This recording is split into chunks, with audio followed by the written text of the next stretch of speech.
You ask Tiger to solve. This deals with linear equations with one unknown. The final result is n=11. Let's solve it step by step. Group all n terms on the left side of the equation. Subtract 2n from both sides. Group like terms. Simplify the arithmetic.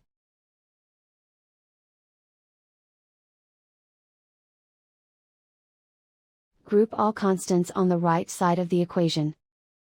Subtract 11 from both sides. Simplify the arithmetic.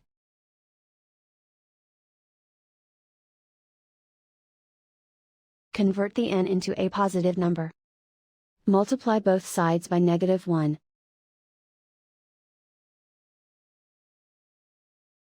Remove the ones. Simplify the arithmetic.